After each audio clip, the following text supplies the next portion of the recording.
এই যে চম্পা, তুমি ভালো করে পড়ালেখা করবে। আচ্ছা আচ্ছা ঠিক আছে, তাড়াতাড়ি করো, আমার স্কুলের জন্য লেট হচ্ছে তো। এখন চলো, তোমাকে আমি স্কুলে রেখে আসি। না না, তোমার আসার দরকার নেই, আমি নিজেই চলে যেতে পারবো স্কুলে।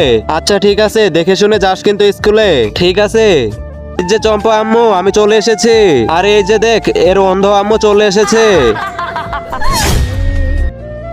আরে যা যা তোর আম্মুর কাছে, নাহলে একটা চোখ আছে ওইটাও নষ্ট হয়ে যাবে।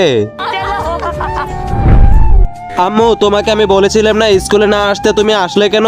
তোমার জন্য আমার বেজ্জতি হয়ে গেল তো। সরি চম্পা, চল এখন বাসায় যাই। তোমার সাথে যাওয়া লাগবে না আমার, আমি নিজে চলে যেতে পারবো। এই যে ম্যাডাম, কাকে দরকার আপনার? আমি তোমার মালিক চম্পার সাথে দেখা করতে এসেছি। আচ্ছা আপনি 2 মিনিট নিচে দাঁড়ান, আমি এখনই ম্যাডামকে গিয়ে বলতেছি। ম্যাডাম, আপনার সাথে একটা বুড়ি মহিলা দেখা করতে এসেছে। বুড়ি মহিলাটার কি একটা চোখ অন্ধ নাকি? জি ম্যাডাম, বুড়িটার একটা চোখ অন্ধ। ওনাকে বলবে যে ম্যাডাম এখন ব্যস্ত আছে, দেখা করতে পারবে না। ম্যাডাম এখন অনেক ব্যস্ত আছে, আপনি এখন এখান থেকে যান।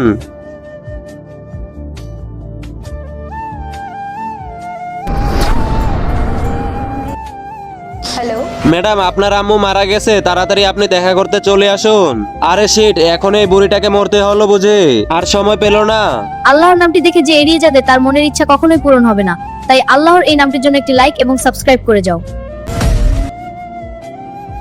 চম্পা, আমি জানি আমার একটা চোখ অন্ধ দেখে তুই আমাকে ভালোবাসতি না, কিন্তু আমার একটা চোখ কিভাবে অন্ধ হলো তা কখনো বলিনি তোকে।